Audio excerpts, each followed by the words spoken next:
Clocks will fall back an hour when daylight saving time ends Sunday. While this means an extra hour of sleep, it can also disrupt circadian rhythms and routines. Here with tips on how to adjust your sleep when you adjust your clock is UW Health Family Medicine Doctor Philip Carlson Dexter. How are you? Doing well, thanks. Good. I kind of just wanted to start with just how does sleep affect a person's mood and their mental health?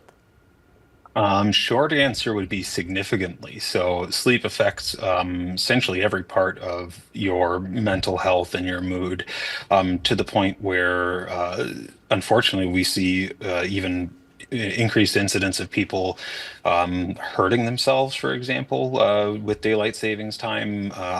It increases lack of sleep. It can absolutely make depression, anxiety, or any other psychological complaint worse. Your body really needs good sleep to have good mental health. Yeah, and so who feels the time change more? Kids primarily or adults? That's a good question. I don't know if there's a study to say who will feel it more, but I can definitely say my 6 and my 2.5-year-old twins get a little bit crankier than I do, but just barely. Yeah, and so why do you think that is? Is it like a consistency type thing? Yeah, I mean, everybody needs consistent sleep, be it kids or adults. I think by the time you're an adult, you're more adapted to that, or you're more used to having interrupted sleep, especially if you have young kids. But kids really need that routine to get the rest that they need, and any adjustment is more difficult for them. Yeah, and so as a parent yourself, I mean, what tips do you have for other parents when it comes to the time change? Really, just like with anything else, if you need to adjust a schedule, if you need to make a big change, doing it gradually is usually going to work the best. So, we've been keeping the kids up a little bit longer and a little bit longer over the last 2 or 3 weeks, and that will normally mean that their bedtime now matches up with when they should go to bed.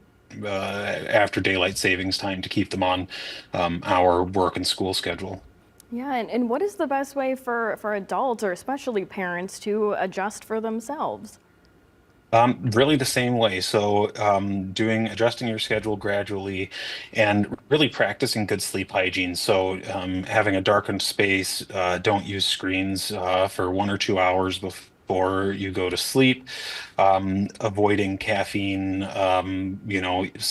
depending on how sensitive you are, avoiding it, after dinner or before noon, or um, uh, those are very good tips. And getting yourself into a mindful place of restfulness before you try to go to sleep. All of those will really help with the adjustment period. Yeah, I think that's really all the time that I had, but is there any other tips that you want to give parents or just people in general? There's nothing more important for your health than a good night of sleep. And UW actually has a pretty well-developed sleep center, where we treat all types of sleep conditions, from sleep apnea to disordered breathing, narcolepsy, and talk to your primary care doctor if you think you're having sleep trouble, because that's something we're all trained in to manage. Awesome. Well, thank you so much for being here today. Yeah, you're welcome.